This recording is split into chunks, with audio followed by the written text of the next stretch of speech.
Welcome to Southern California Prep Insiders Basketball Podcast. Tommy Morse, Devin Uglin here, bringing more basketball. Devin, still in the preseason, but teams are starting to shape up a little bit. Yeah, Chino Hills, I was at the BSN Showcase down in San Diego, and they look really good. They moved their way into the top 10, as we'll discuss here shortly. But, people are starting to get healthy. Transfers who set out 30 days will be eligible here soon. The 23rd is the day, but obviously that falls before they can play. So 26 is when all the transfers will start playing in the post-Christmas tournaments. It sounds like a Christmas present for all those teams. So, Devin, you mentioned the top 10. Who is in your top 10 for the Southern section this week? That was corny as hell, but I love it. You just laid it up for me so easily. Yeah. I had to throw it down, Yep. So the Southern section, top 10 this week is number 1, Sierra Canyon, 2, Rancho Christian. Both of those stay put. Corona Centennial moves up to number 3. Chino Hills at number 4. Etowanda at number 5. Number 6, Bishop Montgomery. Number 7, St. John Bosco. They lost to Loyola in the Bosco Gar Classic, but I'm not going to knock them down too far. Number 8, Mater Dei. Number 9 is Damien. And number 10, Santa Margarita. And there we go. There is a top 10 for Devin. Now we're going to talk about some top players from last week. We're going to start doing this every single week now. I'll start with mine. I'm going to start with Amato Coleman out of Paraclete. He had 31 points and 13 rebounds in their win over Burroughs, so congratulations to him. My players of the week, I'll continue. It's going to be Connor Collins from Edison. He had 19 points in the win over Jay Sarah. That's a big win for them. They get 3rd place in the Gary Reyes Classic. Cody, don't kill me. Cody Usagi from University. I don't think that's close, right? That was a good try. Help me out. I have no idea what it is. All I can say is Usagi. Yeah, something like that. University. Yeah. He had 27 and 21. Tweet at me and correct me, please, Cody. And their wins over San Clemente and El Dorado. Clark Slaychart from Oak Park, 38. I can correct you on that one. Slackert, sorry. 38 and 32 in their last 2 games. So big plays from the kid from Oak Park there. Nico Daska from Costa Mesa, 30-plus points in all 3 of his last games. And finally, Stone Sinek from Fullerton, 53 points against La Quinta. Stone has been filling it up lately. I mean, he's gotten a couple 40-point games too. So yep, Stone has been their rock, you could say. I know. That was so lame. I'm going to have to discontinue this podcast. All right, so let's move into my players of the week. No puns here. Onyeka Okongwu from Chino Hills. He had 22 points and 20 rebounds in Chino Hills' win over Mission Bay at the BSN Showcase. Will Crawford from Bishop Montgomery. He had 20 points, including 6 of 8 from three-point range in Bishop Montgomery's win over Torrey Pines, also at the BSN Showcase. Harrison Hornery from Mater Dei won the MVP at the Charlie Wilkins tournament championship game. They beat Riverside Notre Dame, which is a good win for Mater Dei. Neil Owens from Loyola. He was the MVP of the Bosco Gar Winter Classic. He scored 29 points in the upset of St. John Bosco in that semifinal game, 19 points in the 4th quarter. And he also hit a game-winning 3-pointer in the championship game against Windward. And hang on, the dog is down. Kurt made a comeback. He was the star last podcast. He was trying to make a comeback. He had all the fame has gone to his head. So that's Neil Owens. And the last but not least, Noah Honetschlager from Tesoro. He was an all-tournament selection in the Gary Reyes SoCal Elite Classic. He had 24 points and 14 rebounds in the championship win over Corona Del Mar. All right, there we go. There are our top players from last week. And now we're going to get to our field reporters. We're going to start at St. Anthony's. I'm here with head coach Alan Cavadis of the St. Anthony Saints. Thank you so much for joining us today. Thanks for having us. I appreciate you coming out. Of course. So first off, you're a head coach at the junior college level. You've also been an athletic director before, and you've been involved in the Drew League. You have a lot of experience in a lot of different areas. What would you say you bring to a basketball program? Just someone that's passionate about the game, passionate about the kids, wants to help the kids get better. We build a lot of lifelong relationships with the kids. So, part of my staff here are guys that played for me at the community college level, and the same with the Drew League. So for my programs, we're bigger than basketball. You've brought the Saints from Division IV to Division I. How has that transition been? It's been an interesting journey. We've gotten really good players, and they've helped with that transition. They're actually the ones that made it possible. They're the ones who deserve the credit. So us growing as a program is a tribute to their buying in, their committing to the program and to our goals. You have a lot of tall guys this year with starters who are 6'5" and above. What can we expect from them? We try to disrupt teams offensively. with our length and try to be active, aggressive hands, trying to push the pace on the defensive end, and just trying to create a tempo that suits our guys with our length and our speed. Thank you so much, Coach, and we look forward to following the team this season. Thank you so much for coming out. Devin, thoughts on them?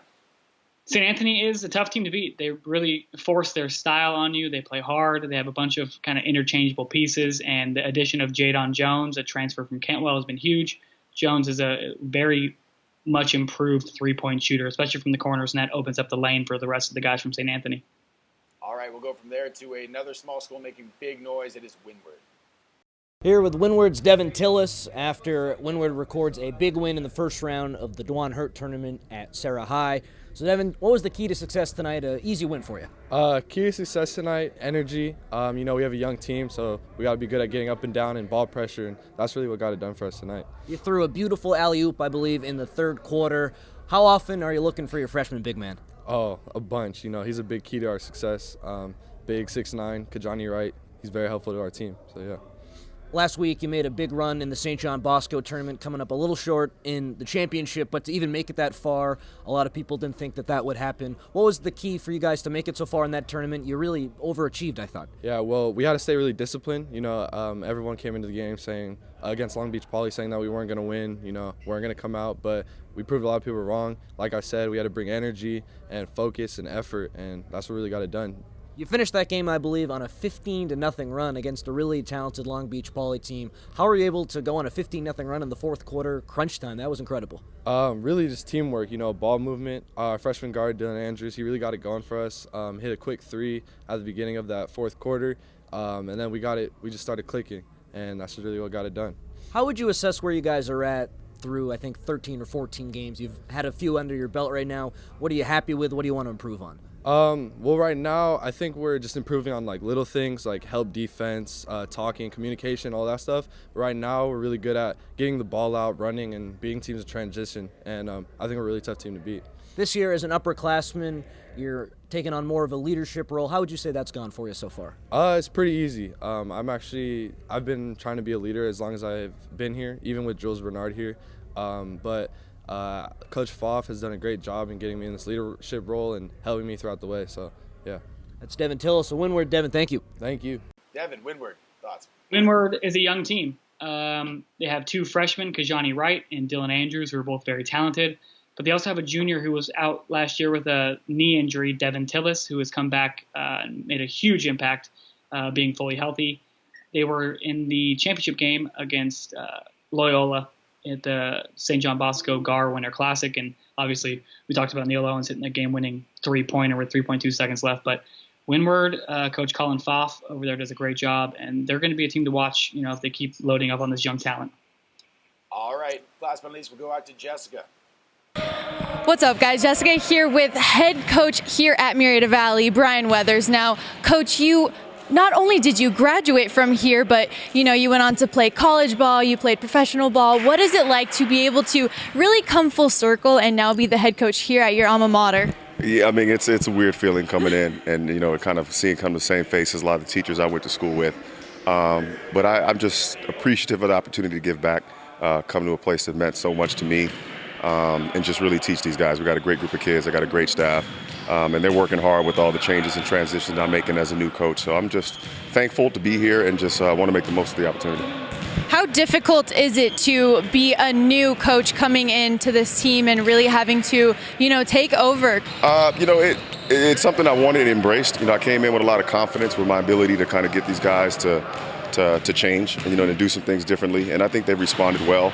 Like most teenagers, it's resistance at times and, not understanding everything quite clearly, but the effort to want to please the staff is there.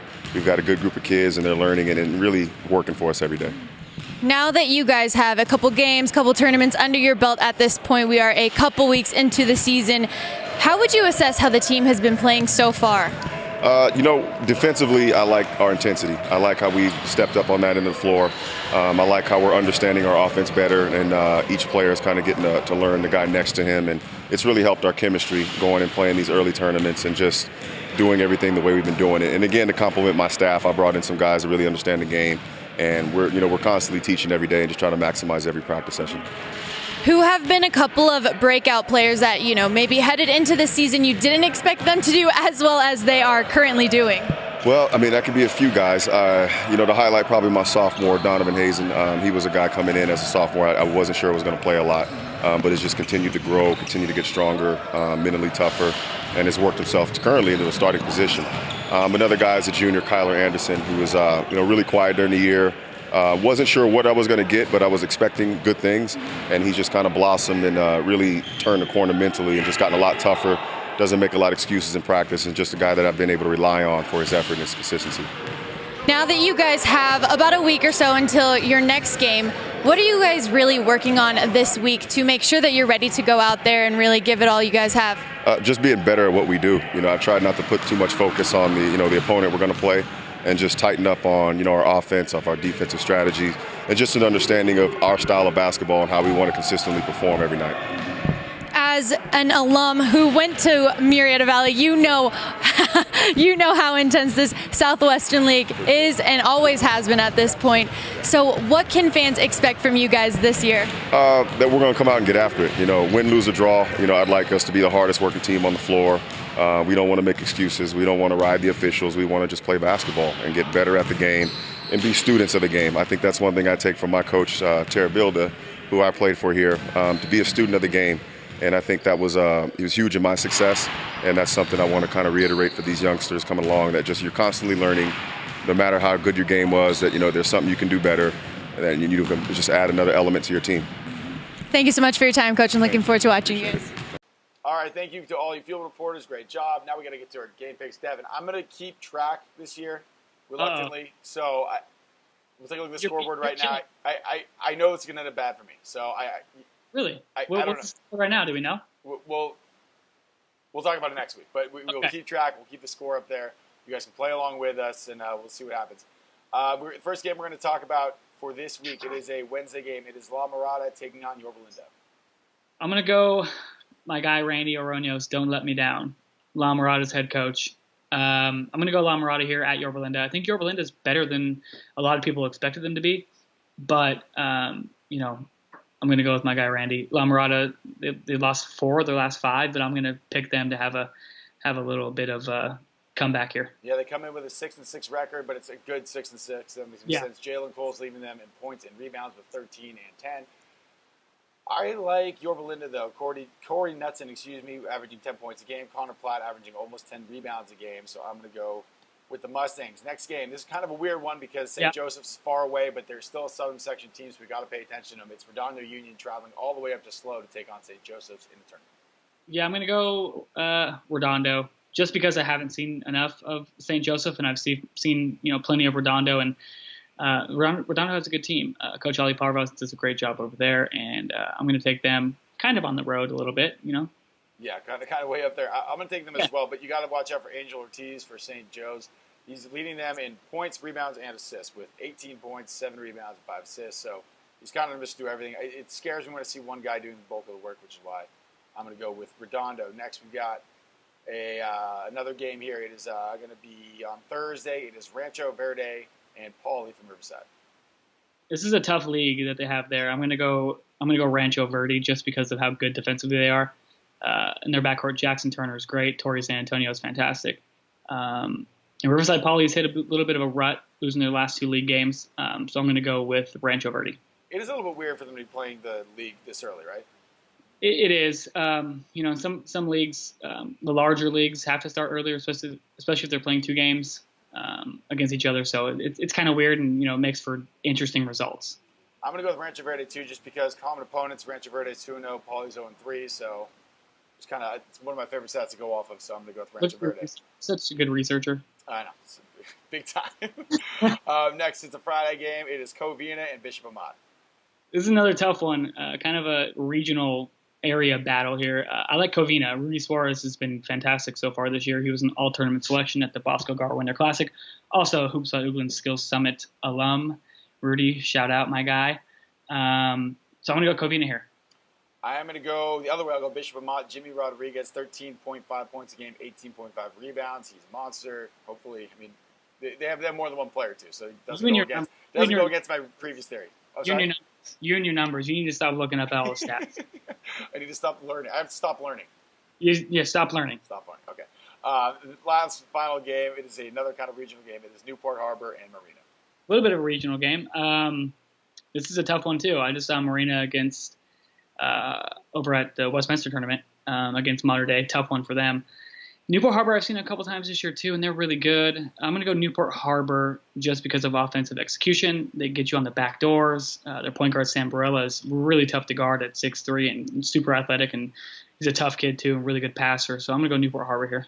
Yeah, I'm going to go with them as well. The record's kind of misleading, 11-1 Newport Harbor, 8-8 for Marina, but you got to kind of throw that away given the strength of schedule. But I'm going to go with Newport Harbor. Devin, where can people find you?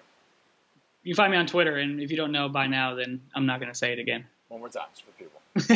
Even though it's literally written under you right now. at Devin_Ugland, it's UGLAND. And what's your schedule looking like this week? Or do you not know? Pretty light. I'm not sure if I'm going to Vegas yet for Tart Classic, but I'm planning on stopping by the North-South OC Challenge down at Tesoro. Maybe Saturday. Newport Harbor plays Tesoro down there. That'll be a good game. There we go. So be on the lookout for Devin. Give him a shout out. You can yell at him. And I'm volunteering all this without his permission.